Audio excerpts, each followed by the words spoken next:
An American firm has, said that they're not going to stop until Tinubu is added to the drug list, guys. No be small thing, no. Guys, this headline says you will not stop until your name is added to the list of leaders indicted by US for drug trafficking, American firm tells Tinubu after Ononaga's attack over submission of decades old narcotic records to Trump, guys. So, guys, Tinubu's aide Ononuga attacked this American firm over submission of decades old narcotic records to Trump, guys. Now, this American firm is saying that, we are not going to stop. It's telling Ononuga this time around that they are not going to stop until Tinubu is added to that drug list, guys. This is very, very serious. And also, the US has taken serious actions to sanction foreign nationals who are involved in fraud. Like this headline says, US government moves to sanction foreign nationals involved in fraud as Tinubu's first Trump letter sparks controversy, guys. You can see what is going on in Nigeria. And this other headline is coming from Nigerian Stories. It says, breaking news, the United States has imposed a 12.5% tariff on imports from Nigeria as part of a new trade measure targeting countries it says have failed to prohibits the importation of goods produced with forced labor, guys. So Trump has imposed 12.5% tariff on importation in Nigeria. And this other headline says, while Nigerian hospital education sectors remain underfunded, US lawmaker Ted Cruz says Tinubu hasn't stopped paying American lobbyists taxpayers money to defend failures. See what is going on. There are a lot of allegations saying that Tinubu is using money, taxpayers money to fund these US lobbyists to cover up their failures. Why? Look at what is going on in Nigeria. Hunger, so many things that this money would serve. It's not like a Nigerian is coming out to alleged, guys. Ted Cruz has confirmed it. No be smart thing they happen for this country. Lastly, this other headline says Tinubu's government allocates 15.4 billion for renewed home transport scheme and provision of vehicles in Abia State under Ministry of Humanitarian Affairs and Poverty Alleviation in 2026 budget, guys. 15.4 billion naira is no little money at all, guys. Look at the amount of money spent on unnecessary things. Transportation in Abia State. Does this even make sense? But look at, people are hungry, but the government, they are spending 15.4 billion on things that are not necessary, guys. The government, they are supposed to channel this money to things that are important, things that are necessary. There are some schools that need this money. There are some hospitals that need this money. There are some schools that don't have chairs. Children sit on the floor to learn. Children sit under leaking roof. There are some hospitals that don't have bed, that don't have good equipment for treatment. Look at what is going on. 15.4 billion just on transportation, just for renewed hope, transportation scheme. This is so much. Guys, what do you think about this? Let me know that under the comment section. I've got a lot of videos for you. Take a look at some of these videos and let me know your honest reaction under the comment section. Guys, take a look and I'll be right back. Let's now take reactions to President Bola Ahmed Tinubu's personal letter to President Bola Ahmed Tinubu, commending his decisive leadership in the fight against terrorism. The letter, dated July 6, was only made public on Wednesday by presidential spokesman Bayo Ononuga. According to Ononuga, President Trump applauded Tinubu's resolve to tackle the issues plaguing Nigeria, especially the violence affecting Christian communities, adding that it is a true honor to stand with you in the fight against these terrorists and to make the Federal Republic of Nigeria stronger and more prosperous. Well, Rufai, this is a significant diplomatic signal, but this letter comes at the same time that Atiku Abubakar's lobbyists are submitting DOJ records on Tinubu to the Trump administration, making this letter a powerful counter-narrative ahead of hunger in September. Nigerians are reacting and the responses are divided, and I'll take some reactions, Rufai, before I come to you. Shegun wrote, what a twist. Some time ago, some people were jubilating about Trump's message to the Nigerian government about worsening insecurity. Today, he's praising the same government. I hope all of us will jubilate together. Another ex-user, Omotoyosi, wrote, Trump writing a letter to President Tinubu over his decisive leadership and commitment to fighting terrorism actually helps improve the country's image. When Trump started with his threat of attacking Nigeria, many people were sitting and waiting for how it will unfold. But so far, I think the federal government has handled it well. Finally, Oji wrote, the Nigerian presidency may have released this statement, but where is the corresponding confirmation from the White House when a foreign head of state supposedly sends a significant letter on security cooperation? It is reasonable to expect an official publication or statement from the White House as well. Until that happens, people are justified in asking for independent verification rather than relying solely on one government's press release. Transparency and corroboration strengthen credibility. And of course, Rufai, you can't fault some Nigerians because you know that Trump is very vocal on his Truth Social. He's always posting. We did see a lot of reactions like that. People saying, where is Trump's letter as well? But I mean, this is diplomatic relations. We don't know how these letters were sent, but I think it's good optics, especially from the story we took yesterday of Atiku Abubakar going to the DOJ. Yeah, as I said earlier before, I would have loved to comment about the economy. Okay. So after Trump, you can just, God bless you. No, go ahead quickly, together. Yeah. So, as regards this letter, you see, for me, it's the shock Nigeria has become that both opposition and President Tinubu are both employing lobbyists to go and do daddy oyoyo for Trump in America. Because all of this is just, the letter was released because obviously the Atiku camp, their lobbyists wrote a letter, and President Tinubu can want to show you that. See, Daddy has been writing me too. You think you can go and report me to Daddy? I've got what Daddy said about me here. That's just it. In all of this, we call ourselves a sovereign nation. Both nations that are going to do Daddy oyoyo for Trump, which is and when you even look at the character we are doing it for President Trump, which is a very corrupt person. It's shocking where the world is. But anyway, he's the president of the free world, president of America as we speak today. But Oji, like I was saying before, there was a time this country held promise when Nigeria leader Tafawa Balewa spoke at a joint session of the Congress. And it is very sad that Nigeria has gone to this point. But Oji, you know me, I like wawulence. Let me out to scatter the table. That letter was a reaction to a letter that the Nigerian authorities wrote to President Trump. Oji, I will give any amount in the world for them to release the letter that Nigeria first wrote for Trump to now elicit that response. I want to see what they wrote in that letter.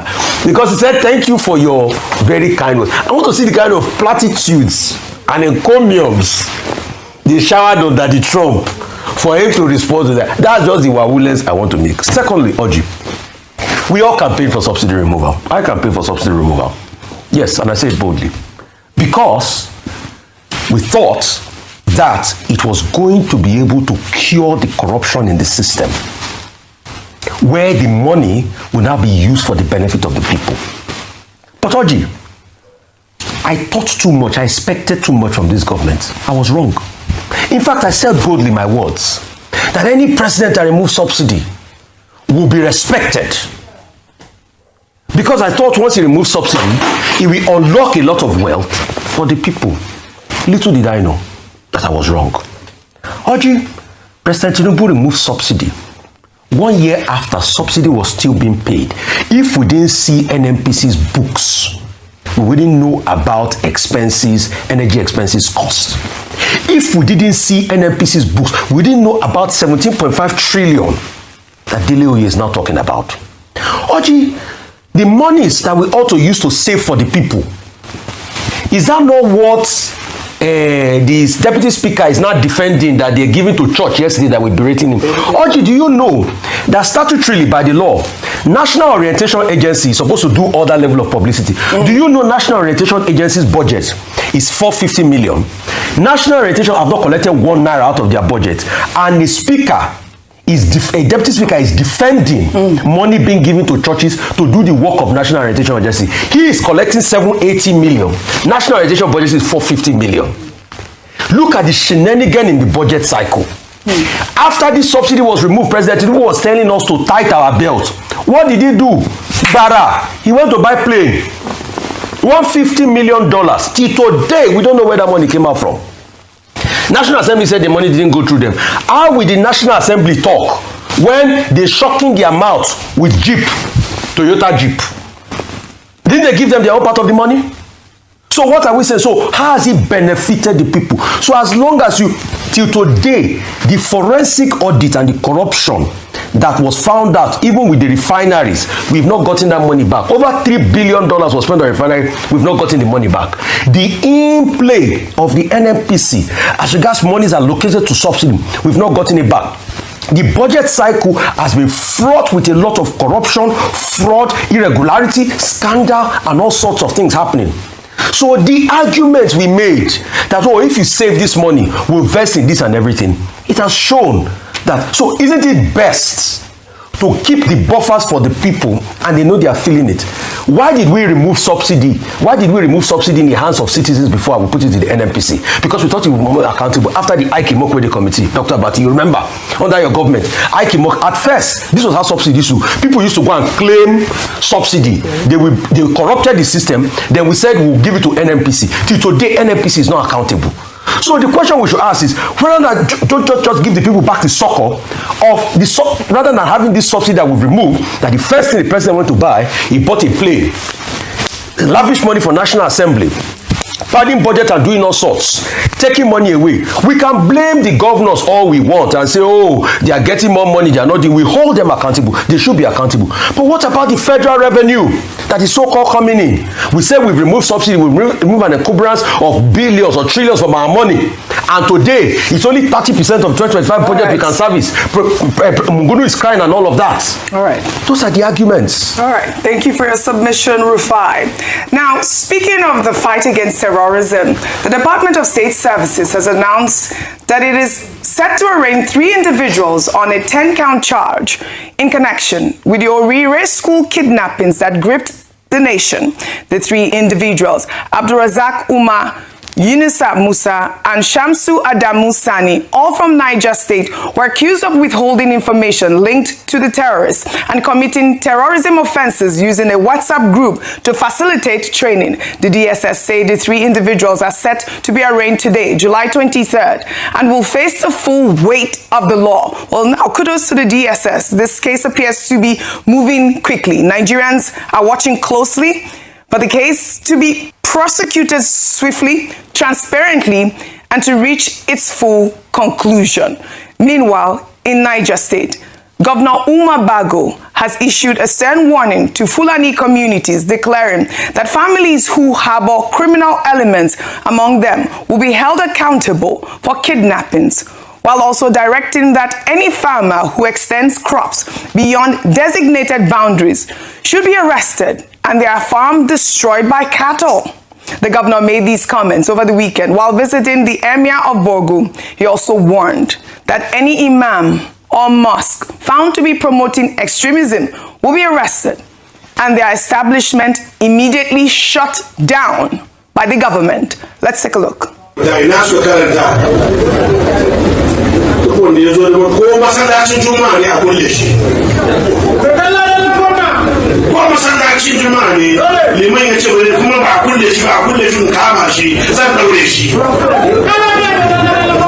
duk wani masallaci da ta shekara kiyayya tsakanin musulmi da musulmi ko musulmi da kirista ko kabila da kabila mai martaba na bada ko a kulle masallacin sannan jami'an tsaro ko kama shi ko kawo shi musa shayari ya je ba shi All right.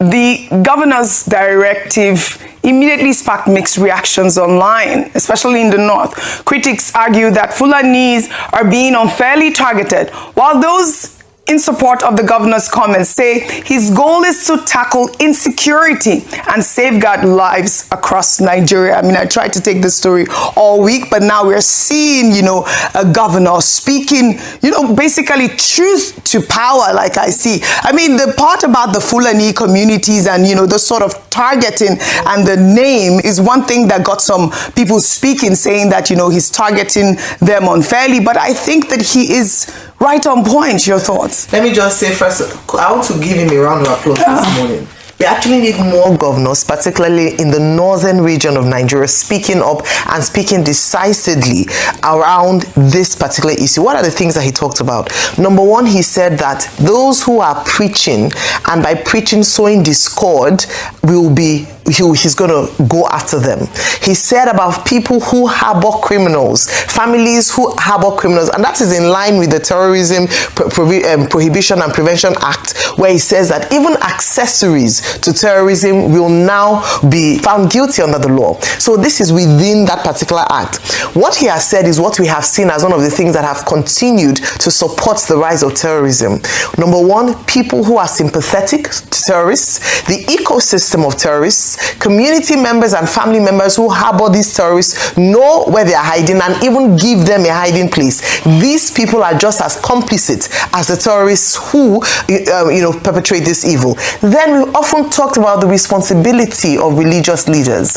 It's often said that Islam is a religion of peace, and it is the bad eggs who are twisting the message to suit their own interests that are to be blamed. This Governor Famabago, as is properly referred to, Famabago, yes, has demonstrated in line with this particular thinking and principle. If we must end terrorism, there's too much silence with, especially, and I call them out today, the northern governors. And these are the people that are most affected by acts of terrorism. It is their people who are most affected by the acts of terrorism. Already there are names that come to mind when we was talking about preachers who preach hate and discord and cause disunity amongst the people, until we go after these people who have a huge influence on their people and their adherents. We will not solve this problem.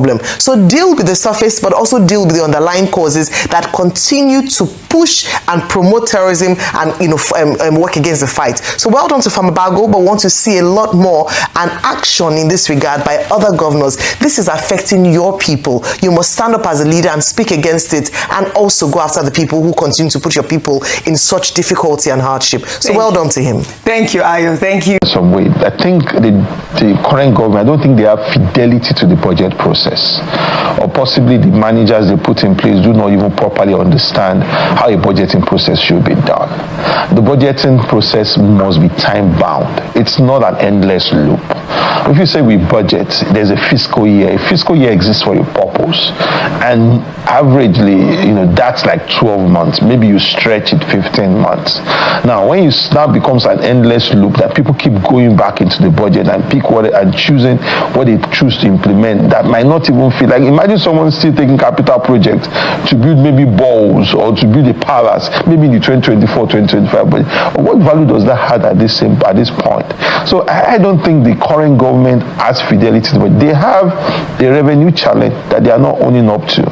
Because sincerely speaking, I can't make much sense of what Atiku Abubakar is saying, beyond the fact that he is asking for transparency, who gets what from that kind of fund. But I am of the opinion that it's a slush fund, and it should not have found its way into our budget in the first place.